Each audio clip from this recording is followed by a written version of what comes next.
わかりました。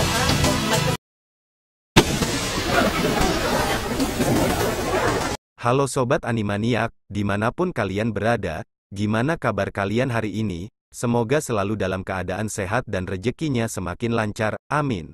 Oke, tanpa berlama-lama lagi, kita langsung masuk pembahasan alur anime yang sudah lama Mimin tunggu, mengenai dunia di mana sihir menjadi tolak ukur derajat manusia. Namun justru MC-nya tidak memiliki kemampuan sihir, namun dengan kemampuan fisik yang overpower, dia justru mampu menghadapi dan mengalahkan semua penyihir yang dianggap kuat, apalagi kalau bukan Muscle Magic and Muscles episode pertama, di season keduanya. Bagaimana kelanjutan kisah Mas Burnedit dalam misinya untuk menjadi visioner suci? Langsung saja kita menuju ke TKP. Setelah menang melawan Magia Lupus, maka semua koin dari asrama Lang pun jatuh ke tangan asrama Adler, dan membuat langkah Mas dan kawan-kawannya semakin dekat untuk menjadi visioner suci. Tapi karena pertarungan Mas melawan Selwar, serta salah satu murid yang mengetahui bahwa Mas tidak bisa menggunakan sihir, maka masalah Mas yang tak bisa menggunakan sihir akhirnya menjadi rumor di seluruh akademi. Seperti yang terjadi ketika salah seorang murid akademi yang mengejek dan mempertanyakan kemampuan sihir Mas, yang saat itu bersama dengan Finn, dan meski telah berlatih untuk menghadapi pertanyaan tersebut, namun tetap saja, Mas menjawab pertanyaan murid itu dengan gagap bagaikan mesin rusak.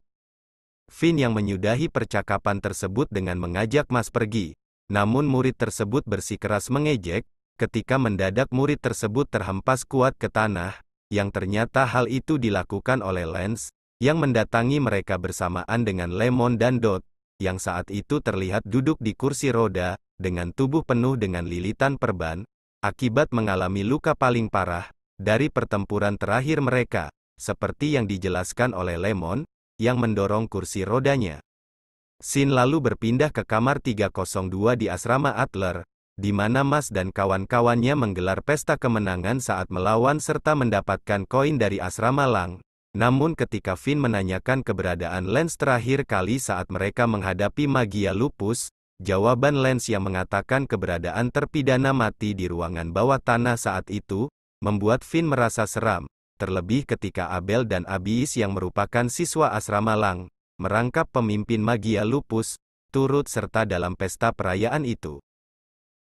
Meski demikian, pesta perayaan tetap berlangsung dengan meriah dan kocak, karena karakter dari para peserta pesta yang sangat unik, seperti Abyss yang menjadi grogi bahkan muntah darah saat dihampiri oleh Lemon, dan ternyata menurut Abel, selama hidupnya, Abyss tidak pernah berinteraksi dengan wanita, kemudian Lemon yang memberi suapan kue sus yang romantis kepada Mas, meski dengan cara yang sangat aneh.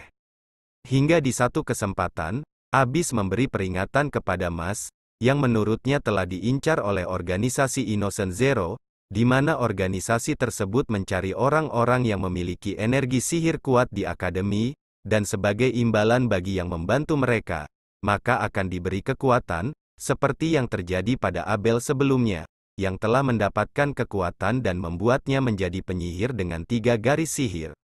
Meski pada dasarnya, keinginan Abel juga sama dengan keinginan Mas, maka dari itu, Abyss pun menaruh harapan besar pada Mas, untuk bisa mewujudkan dunia di mana semua orang bisa hidup dengan damai, sedangkan tanpa mereka berdua sadari, di luar tampak mengendap-endap murid Sontoloyo, yang sebelumnya mempertanyakan kemampuan sihir Mas.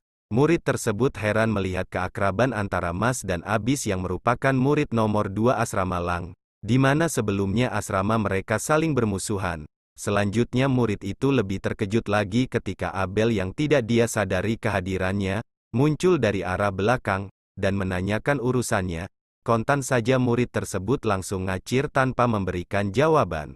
Sementara di dalam ruangan, terlihat Abyss yang menggigil, setelah sebelumnya Lemon menghampiri dan menanyakan obrolan mereka berdua. Tak lama kemudian, muncul burung kecil yang memecahkan jendela dan memberikan surat undangan dari Biro Sihir kepada Mas.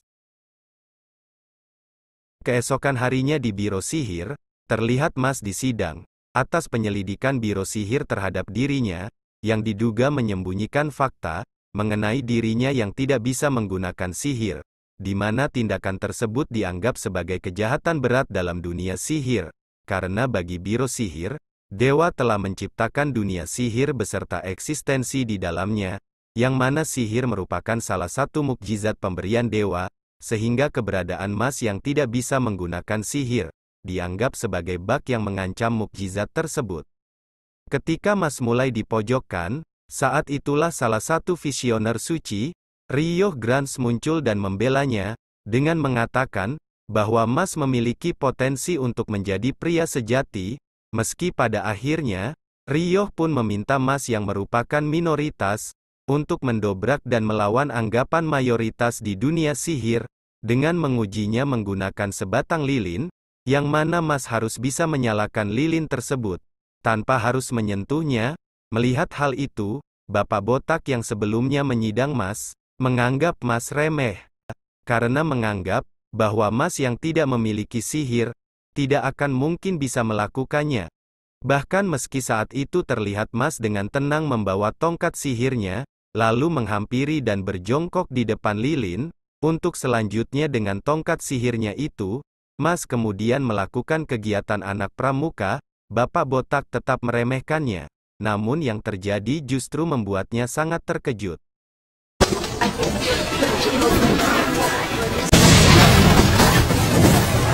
Setelah menyelesaikan tantangan visioner suci tersebut, Mas dengan percaya diri kemudian mengepalkan tinjunya dan berkata akan menaklukkan mayoritas dengan tinjunya itu, sementara di luar ruangan, terlihat para visioner suci lainnya menuju ke tempat Mas berada. Sebagai tambahan informasi, yang dimaksud visioner suci adalah mereka para pengguna sihir berbakat di dunia ini, dan kandidat yang menjadi visioner suci akan mendapat tawaran masuk Biro Sihir, yang merupakan lembaga tertinggi dan menjadi hukum dalam dunia sihir, di mana para visioner suci memiliki wewenang menggunakan kekuatan, serta menjadi pengelola sihir, demi melindungi negeri dari pihak-pihak berbahaya. Seperti yang terjadi dengan Mas, di mana kasusnya dianggap berat, karena dirinya yang merupakan siswa Akademi Sihir, justru menyembunyikan fakta bahwa dirinya tidak bisa menggunakan sihir, sehingga para visioner suci, yang semestinya saat itu datang karena undangan dari Kepala Sekolah Akademi Sihir, justru salah satunya yaitu Orter Madel menyerang Mas dengan sihir pasir, karena baginya kesalahan Mas harus dihukum dengan kematian.